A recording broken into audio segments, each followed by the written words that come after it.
Good morning and welcome to Rose Red Homestead. Today is another pressure canning adventure. This time we're going to be doing beef stroganoff.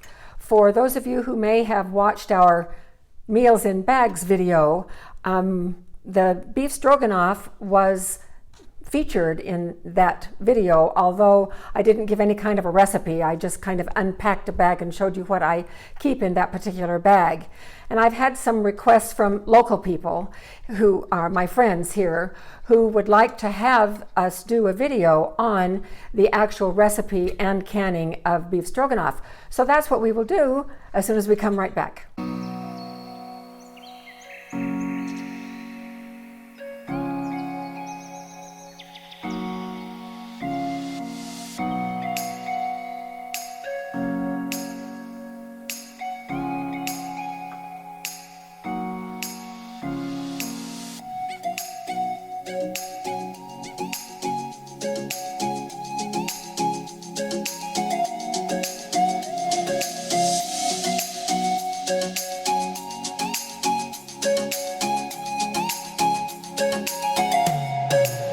The first thing I thought I would do is show you exactly how I pack beef stroganoff in my Meals in Bags. First of all, here's what our beef stroganoff will look like when we're all finished with it a little bit later today. So it's just a quart jar of very liquidy mixture for beef stroganoff. And we'll go through that recipe here in just a minute. And then I also have a vacuum sealed pack of rice. So we have our beef stroganoff over rice or noodles, and this particular one was packed with rice. And then I have a couple of small containers of powdered sour cream. And oh my goodness, do I ever love having powdered sour cream on hand. We live 20 miles from our favorite grocery store in town. And often when I am fixing a recipe from scratch that calls for fresh sour cream, I look in my refrigerator and oops, I don't have any.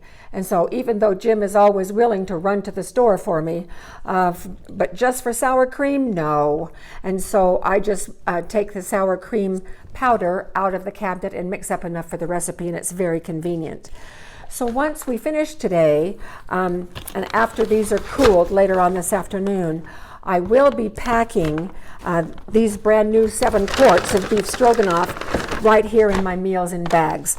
My goal is to have 50 of these out on my shelf, and I'm getting closer and closer.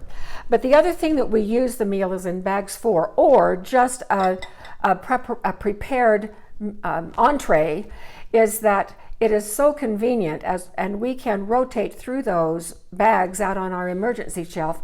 When we come home from work and we're too tired to cook, we will just go out and grab one of those bags. And beef stroganoff is kind of one of our favorites, and so that's why I'm needing to replenish it today, because our stock out there is getting quite low.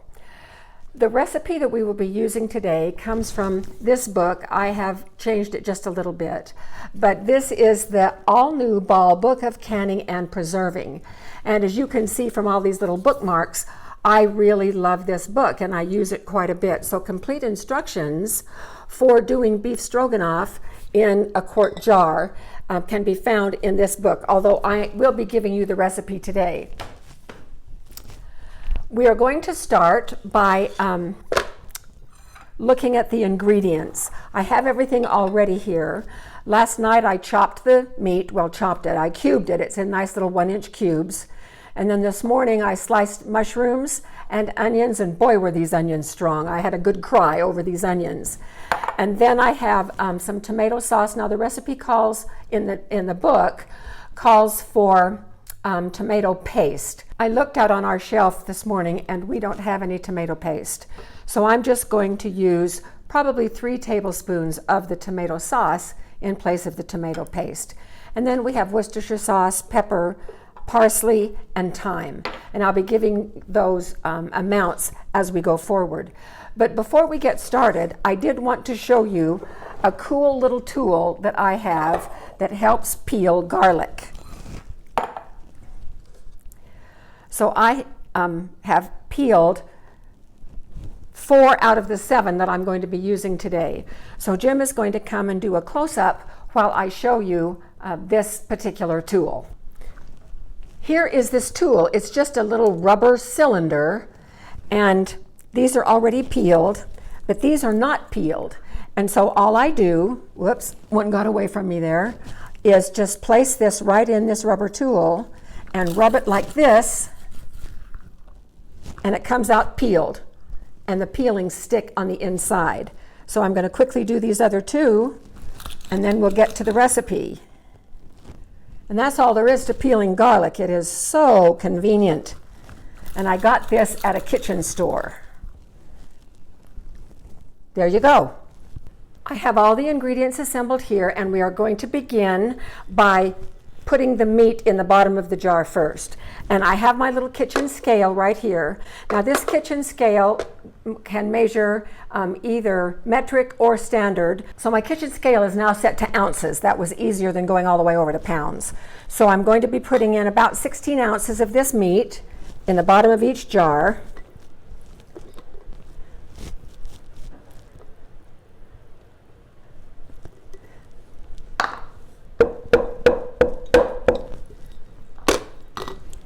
And this will take just a second.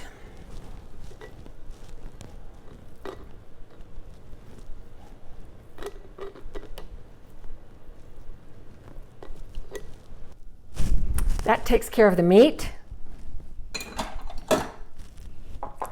Now we will move the mushrooms and the onions over. I'm going to take a second here and just wash my hands.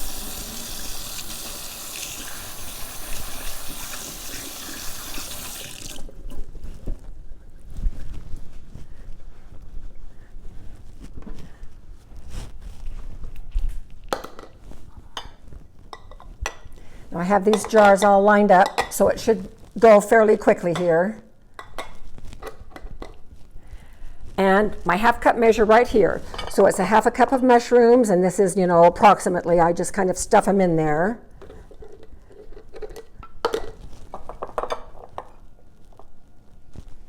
We love mushrooms, so we always make sure there are plenty of mushrooms in each jar of beef stroganoff.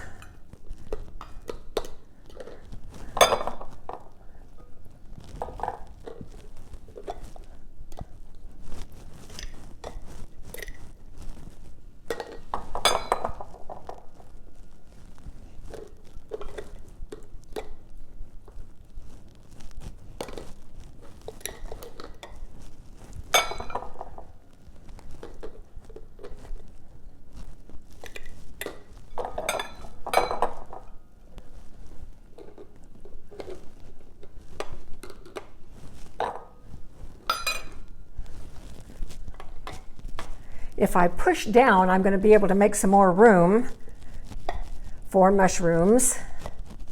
And I think I'll just equally distribute these.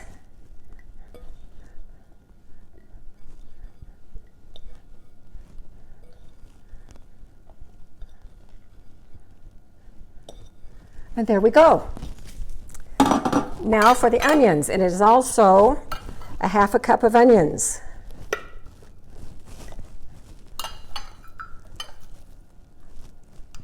And we like our onions in beef stroganoff not diced, but just a little bit larger chunks.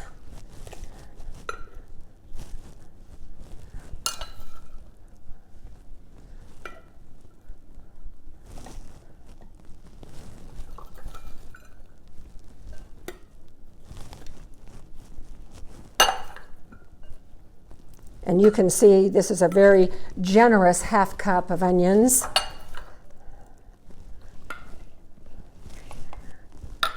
With a few more to distribute around.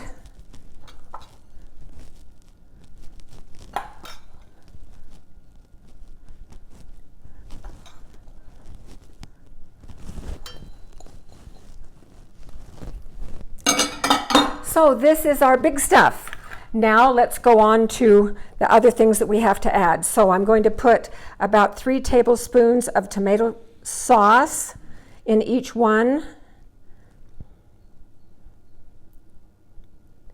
This gives the broth just a little bit of a redness and a tomatoey taste, which is very nice.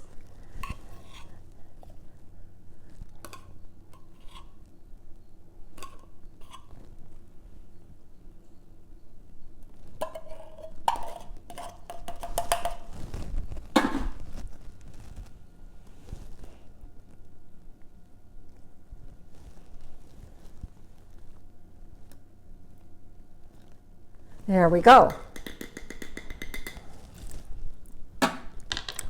And then for thyme, it's 1 teaspoon of thyme.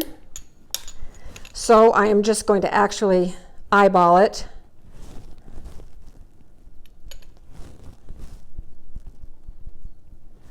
You know, when you've been cooking as long as some of us have been cooking, it's easy to eyeball what a teaspoon is.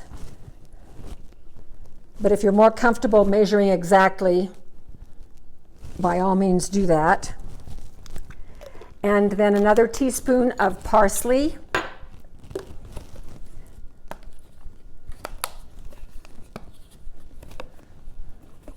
I'm going to do the same thing.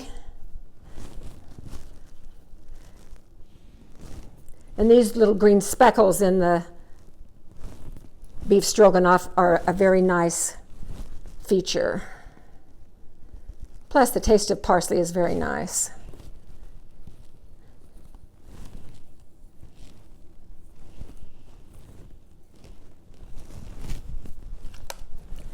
And then pepper. And for pepper, it is just a half of a teaspoon. Well, if I can get it open. Oh my goodness. A lever always works nicely.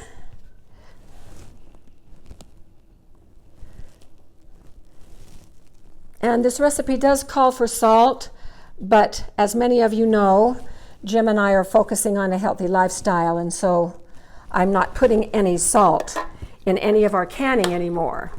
And what is really interesting is that it took a little bit of getting used to at first, and all my life I have heard older people, I guess I now fall into that category, who have to be on a low salt or no salt diet, and we don't have to be, it's just what we have chosen to do, that food takes on a wonderful taste after they're no longer using salt. And I have to say that has happened to us as well.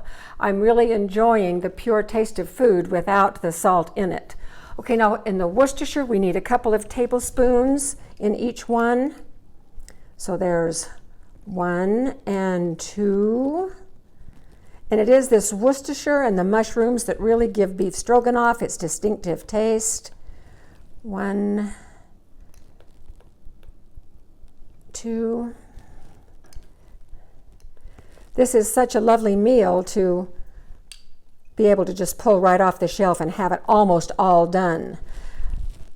Now to actually prepare it, you saw how liquidy the one in the bagged meal was, and that is because when we can, we don't put any thickening agents in.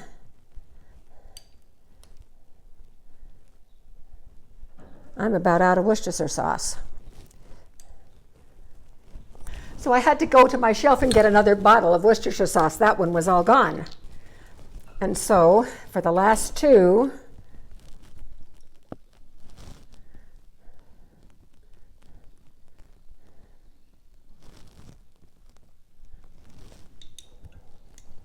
so I had started to tell you that what you do to finish this meal, and it's very liquidy. You don't ever put thickening in anything that you're going to be pressure canning,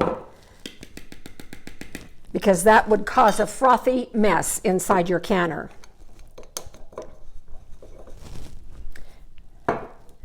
And so what you do after these are all done and you're ready to take it off the shelf, well, in fact, let me just show you with this one. So once again, you can see, I'll slosh this around, you can see how liquidy it is. So I take the band off and break the seal, and then I pour off the liquid into a pan, keeping all of the solids in the jar. And in that pan, I will whisk in a couple of tablespoons of flour. Another thing that you could do is that you could also open a can of mushroom soup and put the concentrated soup in the pan and stir that around. That would also thicken it up. But whatever you do, whatever you might want to do to thicken it up, you do it after you've drained the liquid into the pan. And then you heat that until it's thick, and then you can pour the rest of the solids in, and then you will have a nice hot beef stroganoff to go over rice or potatoes or noodles or whatever you would prefer. The last thing I'm going to do is I'm going to put 1 clove garlic in each bottle.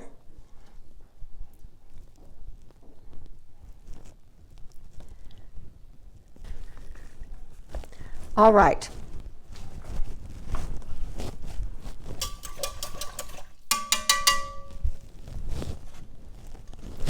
I've had this broth heating on the stove, so I'm just now going to pour it from the pan. You may remember from other videos that I have done, I used to try to pour things from my 2-cup measuring cup, and it just always leaks all over the place. So this pan is a good pourer, so I'm just going to do it from there. And I've made up this beef broth from this brand of bouillon. We really love this brand of bouillon. It's very, very flavorful, and I always get it in the industrial size strength, so because we go through it a lot. So now I will run this knife down the sides, trying to get rid of any air pockets that might be in here. And then add just a touch more broth. And now this one is just about ready.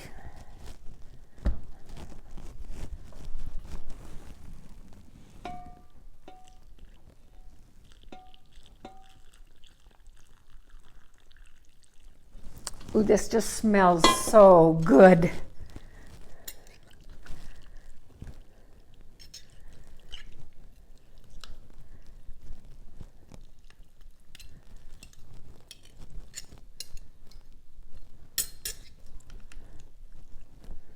They make fancy little plastic things that you can run down in your jars.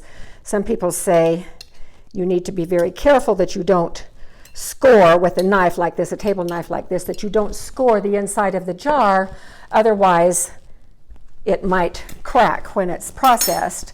Well, perhaps that happens. I've never broken a jar in over 50 years of canning. That has never happened to me. And I think it means partly I'm lucky.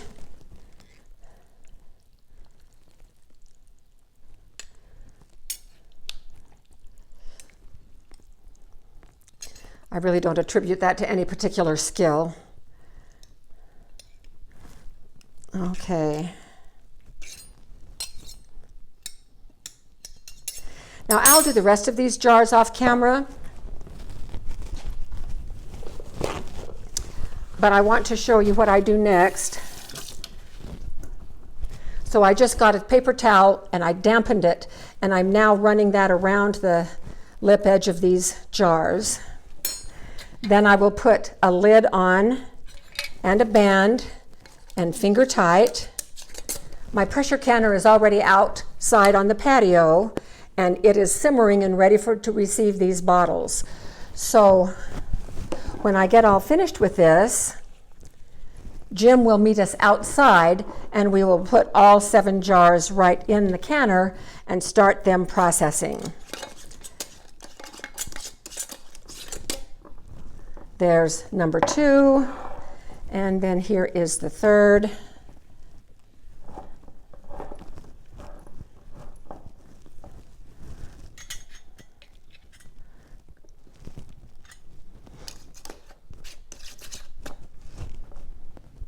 And I'll see you out by the canner in just a few minutes.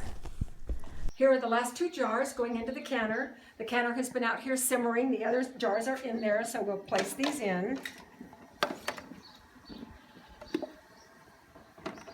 And now I'm going to put the lid on.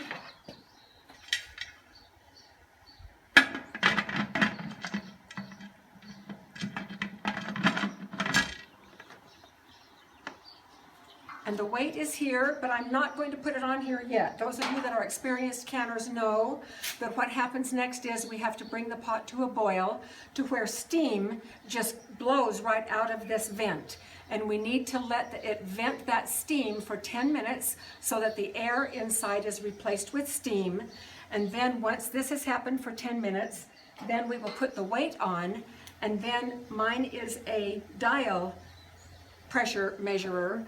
So we need to be sure that For us, at 5,000 feet of elevation, we do all of our canning at 13 pounds pressure per the USDA.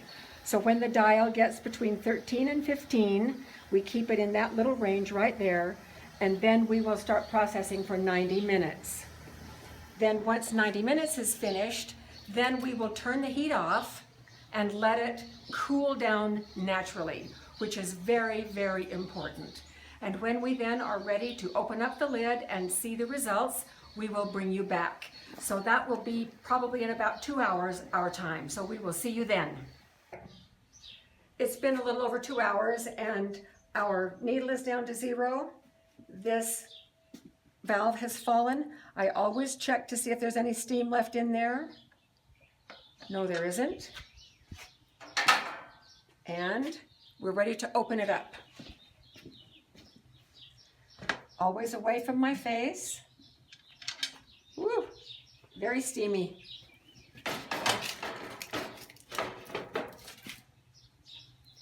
Everything looks good. Pull one out and let's take a look. Oh, beautiful. All right, we'll put these right over here.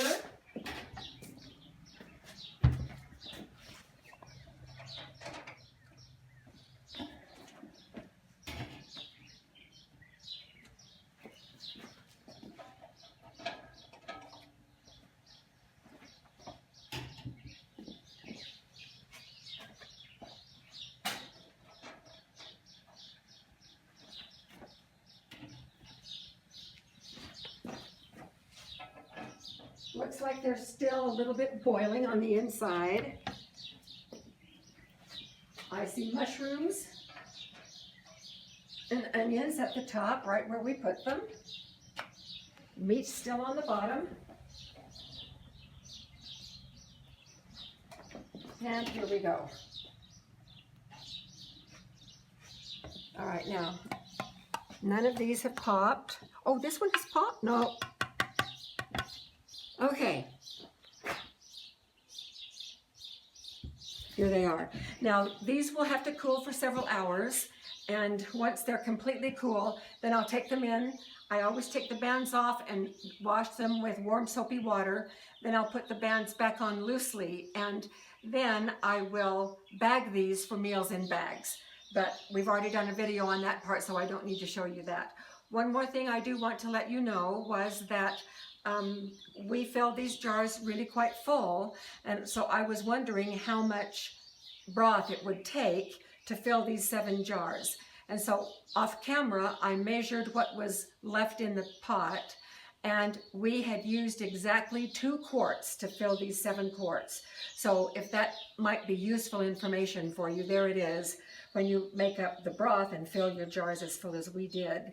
So this completes pressure canning of beef stroganoff.